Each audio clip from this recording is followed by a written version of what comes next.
नमस्कार, स्वागत है आपका मगरा न्यूज़ पर। आज की ताज़ा खबरों की अपडेट में बात करेंगे देश भर की तमाम बड़ी और काम की खबरों के साथ ही सरकार की ओर से आज लिए गए कुछ महत्वपूर्ण फैसलों जारी किए गए कुछ नए नियमों की।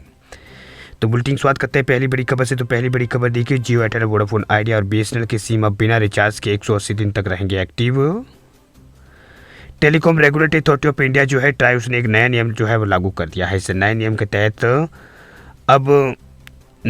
तहत जो है अब आपके मोबाइल के रिचार्ज का प्लान ख़त्म अगर हो जाता है तो आपको तुरंत रिचार्ज करने की ज़रूरत नहीं पड़ेगी। पहले रिचार्ज ख़त्म हो जाने के बाद ही यूजर्स को इनकमिंग और आउटगोइंग सेवाएं इनकी बंद हो जाती थी, लेकिन अब इन नए नियमों से आपका सिम कार्ड जो है बिना रिचार्ज प्लान के ही जो है कई महीनों तक एक्टिव रहेगा।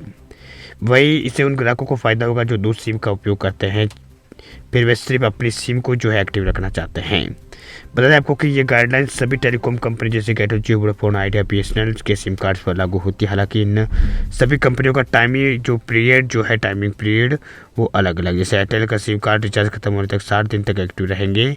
वोडाफोन आइडिया की सिम सिम जो है वो वी की सिम जो है यहाँ पर रिचार्ज खत्म होने के बाद 90 दिन तक जो है यहाँ पर इसकी सेवाएँ जो है 90 दिन तक जो है ये चालू यहाँ पर रहेगी। तो ये जो 90 दिन तक जो है ये सिमें जो है वो चालू रहेगी। इसके अलावा जो है यहाँ पर इससे ग्राहकों को कंपनी की सिम जो है उनको बिना रिचार्ज के लंबे वक्त तक जो है सक्रिय जो है वो रखा जा सकेगा। यानी बिना रिचार्ज के लंबे वक्त तक जो है इसको यहाँ पर सक्रिय रखा जा सके। इसे जो है उपयोगकर्ता को बार बार रिचार्ज कराने में बचने में जो है यहाँ पर इसमें जो है मदद मिलेगी, यानी बचने में मदद मिलेगी और खर्चे भी जो है उसमें कमी यहाँ पर आएगी। फिलहाल बढ़ते आगे अगली बड़ी खबर की ओर। अगली बड़ी खबर देखिए, अब मुफ्त में बिजली नहीं मिलेगी। यूपी में लाखों विद्युत कर्मियों के लिए योगी सरकार का नया आदेश। फ्री बिजली का इस्तेमाल कर रहे, यानी छूट वाली या फिर फ्री बिजली यूनिट्स का इस्तेमाल कर रहे लोगों के लिए बड़ी खबर। दरअसल यूपी में जो है एक नया नियम लागू यहाँ पर हुआ है, नई सरकार का आदेश लागू हुआ है। दरअसल बात यह है कि यूपी में बिजली कार्मिकों और पेंशनर्स पर यहाँ पर जो पेंशनर्स जो है उनके ऊपर शिकंजा कसने वाला है। दरअसल अब इन्हें मीटर लगाना जो है अनिवार्य होगा। मीटर नहीं लगाने पर टैरिफ प्लान में तय औसत 400 यूनिट की बजाय 800 यूनिट का हर महीने जो है अधिकतम दर का भुगतान जो है वो करना होगा। वही टैरिफ तय करने संबंधित नए मानकों में स्पष्ट प्रावधान किया गया है और इसकी जानकारी मिलते ही जो है बिजली कार्मिकों में हड़कंप मचा हुआ है। ये प्रावधान लागू हुआ तो करीब 1 लाख से ज़्यादा बिजली कार्मिक और अभियंता और रिटायर्ड कार्मिक प्रभावित इससे होंगे। नए प्रावधान को निजीकरण से भी जो है जोड़कर देखा जाएगा। तो उत्तर प्रदेश में ये कुछ जानकारी सामने आ रही है। रिपोर्ट के माने तो यूपी में पावर कॉर्पोरेशन और कई निगमों में करीब 73,522 कार्मिक के पद है। करीब 28,000 से ज़्यादा पेंशनर से अब तक जो है अवरी अभियंता को हर महीने जो है 808 रुपया एसी लगने पर प्रति जो है एसी 500 रुपये अतिरिक्त भुगतान करना पड़ता है।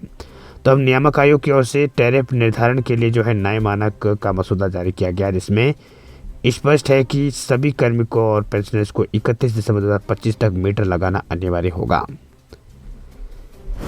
बढ़ते आगे अगली बड़ी खबर की ओर। तो अगली बड़ी खबर देखिए, ईपीएफओ के 10 करोड़ मेंबर्स के लिए खुशखबरी देखिए, पर्सनल डिटेल में सुधार करना होगा आसान।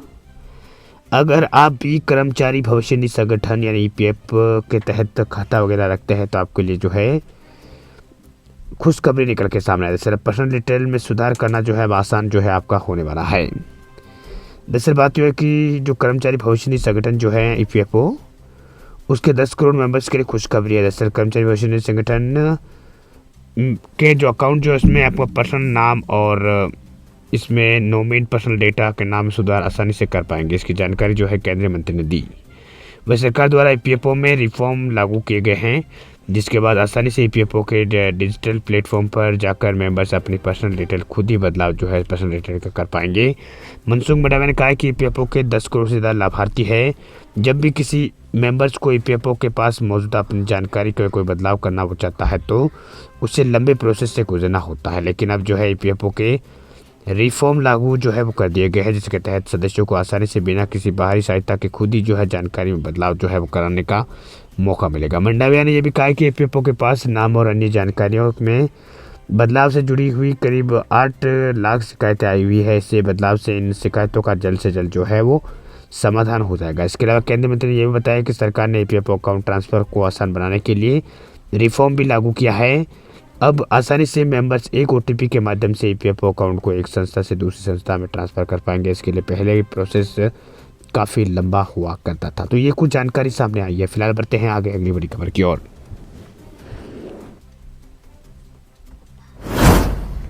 अगली बड़ी खबर की बात करें तो बजट को लेकर बड़ी खबर देखिए। 1 फरवरी से अब महंगा हो जाएगा सोना, सरकार बजट में कर सकती है खास तरह का बड़ा ऐलान। अब 1 फरवरी यानी बजट पेश होने के बाद जो है सोना जो है महंगा हो सकता है। दरअसल बात यह है कि सोने की कीमतों में पिछले 2 हफ्तों से लगातार तेजी बनी हुई है। कल जो है दिल्ली में सोना 700 रुपये बढ़कर 82,000 पार चला गया। जानकारों के मुताबिक अब सोने की कीमत में अभी जो है और भी तेजी जो है वो आएगी, यानी सोना और भी यहाँ पर बढ़ेगा। जानकारी के मुताबिक सोने की कीमत अब भी जो है तेजी सोने में बनी हुई है। वही 1 फरवरी को जो है केंद्रीय बजट पेश किया जाएगा। माना जा रहा है कि इसके बाद सोने की कीमतों में और भी तेजी आ सकती है।